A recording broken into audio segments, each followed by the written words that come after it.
Bismillah, Assalamualaikum warahmatullahi ta'ala wabarakatuh. Ahlan wa sahlan wa marhaban, sahabat Quran dimanapun berada.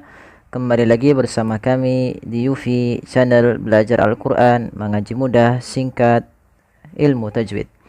Baik, pada kesempatan kali ini kita akan membahas hukum tajwid pada surah Al-Baqarah ayat ke-10. Baik, kita mulai dengan bacaan isti'adah, kemudian kita baca ayatnya. أعوذ بالله من الشيطان الرجيم في قلوبهم مرض فزادهم الله مرضا ولهم عذاب أليم بما كانوا يكذبون. Pada lafal bacaan fi qulubihim maradun. Pada lafal di sini fi qulubihim, fi dan lu itu kedua-duanya mad tabi'i. Kita panjangkan dengan panjang dua harakat karena dia ditandai dengan adanya fi. Di lafal fi itu ada ya sukun dan di lu ada waw sukun yang mana sebelumnya kalau fi hurufnya kasrah dan lu hurufnya dhammah. Kemudian di pelafal mim ketemu mim, apabila ada mim mati bertemu mim, teman-teman. Ini sudah kita bahas bahwasanya di situ adalah hukum bacaan idgham mimi. Cara membacanya adalah kita tahan dulu suara mimnya yang pertama, masukkan kedua dan ditahan. Maka fi qulubihim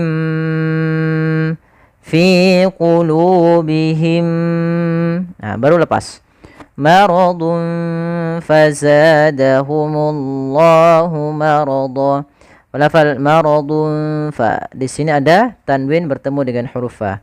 Apabila ada tanwin bertemu dengan huruf fa, maka kita hukumi dengan bacaan ikhfa. Yaitu adanya ikhfa terjadi antara adanya nun sukun atau tanwin bertemu dengan huruf yang 15. Terkumpul di dalam lafal Sif dha sana kam jada syakhsun qala sama dun tayyiban fi zidatu qanda' zalimah. Ada 15. Kemudian cara membaca ikhfa yaitu kita samarkan hurufnya atau samarkan suara nunnya kepada atau suara tanwinnya samarkan kepada huruf setelahnya. Kalau fa maka samarkan ke huruf fa. Maka maradun fazadahumullah. Ya, kemudian alirkan, jangan fajadahumullah. Ada sering terjadi mengganti za fajadahumullah. Harusnya ada aliran suaranya dan dia sifatnya jahar. Jahar itu tertahannya nafas tapi mengalirnya suara.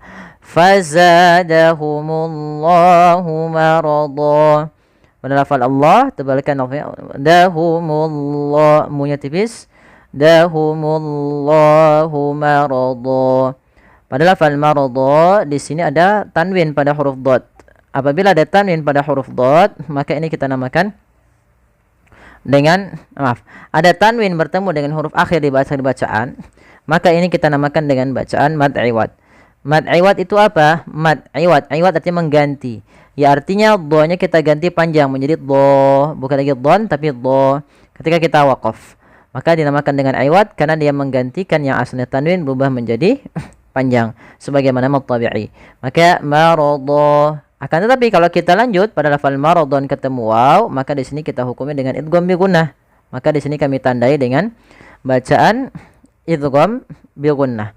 Ya, maka lihat teman-teman di sini ada idgham bi gunnah. Cara membaca idgham bi gunnah yang pertama kita sesuaikan dengan hukum tajwidnya idgham. Idgham artinya memasukkan. Bi gunnah disertai dengan bacaan gunnah. Maka yang apa yang dimasukkan di sini kan don tanwin. Don bunyi ada suara n, maka dia sama seperti suara nun yang dimatikan. Maka ketemu waw, tanwinnya tadi hilang, masuk langsung ke huruf waw. Maka maradawa sambil dimasukkan ke khayshum karena dia bi gunnah dengan gunnah. Nah, idgham bi gunnah sendiri ini bisa kita namakan juga dengan idgham naqis, yang dimana tidak secara utuh kita hilangkan secara utuh huruf-huruf yang sebelumnya, tapi masih menyisakan sedikit suara huruf don. Maka maradun walahum. Ya. Kemudian berlafal walahum adzabun alimum. Di sini ada mim mati ketemu ain. Nah, ini berarti dia berkenaan dengan hukum mim mati. Mim mati itu ada 3 hukumnya. Yang pertama idhar syafawi, yang kedua ikhfa syafawi, yang ketiga idgham mimi. Yang dua mimi sudah dibahas di ayat yang pertama, maaf di awal-awal ayat tadi. Nah, sekarang kita masuk idhar syafawi. Apa itu idhar syafawi? Yaitu mim mati bertemu dengan seluruh huruf hijaiyah selain daripada mim dan ba. Cara membacanya tidak boleh ditahan karena dia izhar jelas. Maka walahum azabun alim. Pada lafal bun alim di sini ada izhar, yaitu izhar halqi. Yaitu izhar jelas, halq berarti hurufnya setelahnya adalah huruf-huruf yang keluar dari tenggorokan. Maka di sini ada tanwin berupa bun ketemu alif, maka harus jelas. Jangan azabun alim. Nah, ini menahan, harusnya tidak. Langsung saja walahum azabun alimum bima kanu. Di sini ada bacaan iqlab. Ma makna iqlab? Iqlab itu artinya membalikkan, merubah. Maka dikata aqlaba yuqlibu iqlaban. Maka di situ apa yang dimaksud iqlab? Iqlab adalah terjadi apabila ada tanwin bertemu dengan huruf ba. Di sini asalnya alimun dengan tanwin, karena di sini ditemuskan dalam rosem ada mim kecilnya, yang artinya mim kecilnya kita anggap ada, kemudian kita matikan. Maka mu ketemu mim mati, mum ketemu ba tahan. Maka mim mati ketemu ba kan ditahan. Maka alimum bima. Nah, ini namanya iqlab, yaitu adanya tanwin bertemu dengan huruf ba. Cara membacanya ditahan. Awalnya surah nun, alimun bima diganti dengan mim. Maka itulah namanya iqlab, mengganti suara nun diganti suara mim. Alimum bima kanu yakdzibun. Bima kanu, ketiga-tiganya mad tabi'i harus sama. Hati-hati dalam membaca mad tabi'i. Yang sering terjadi itu adalah dia memanjangkan mad tabi'i melebihi kadarnya, melebihi daripada 2 harokat. Misalnya alimum bima kanu yakdzibun. Nah, itu lebih, harusnya 2 saja. Bima kanu yakdzibun. Lafal kaf ak sifatnya di sini 2. Cara membaca kaf dan ta itu 2. Yang pertama, kaf itu punya sifat yang namanya hamas. Maka fahathahu syakhsun sakat. Yang kedua, dia punya sifat syiddah, karena selain dapat ajid, qatin, bakat. Maka yaitu bagaimana cara membaca huruf kaf yang disukunkan? Yaitu yang pertama baca dengan syiddahnya, baru dibaca dengan hamasnya.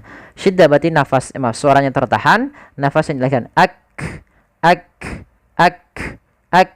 Maka yak ak. Nah, maka yakdzibun. Ya, zal hati-hati, jangan yakzibun, jangan diganti dengan zai. Ini kesalahan yang terjadi. Atau yakzibun, zibun gitu ya, tebal. Dia tipis, zal tipis. Yakdzibun. Kemudian pada lafal bun ada bacaan mad arid disukun. Mad arid disukun adalah mad yang terjadi disebabkan adanya sukun arid. Sukun arid itu sukun yang muncul karena waqaf. Itu namanya sukun arid. Sedangkan sukun asli seperti walahum, ini sukun asli. Nah, sukun arid itu sukun yang muncul disebabkan karena kita waqaf. Nah, sebelumnya mad arid disukun terjadi adalah ketika sebelum huruf yang disukunkan yaitu berupa nun. Jadi yakdzibun, matikan nunnya. Sebelumnya ada huruf mad. Ini namanya mad arid disukun. Panjangnya berapa harokat? Panjangnya boleh 2, boleh 4, boleh 6 harokat. Kita coba ulang. Fi qulubihim maradun fazadahumullahu marada wa lahum adzabun alimun bima kanu yakdzibun. Ya. Shadaqallahul azim. Alhamdulillah, kita telah menyelesaikan bahasan tajwid kita pada surah Al-Baqarah ayat ke-10. Semoga yang saya ini dapat membantu teman-teman. Kurang lebihnya mohon maaf. Jazakumullahu khairan. Wassalamualaikum warahmatullahi wabarakatuh.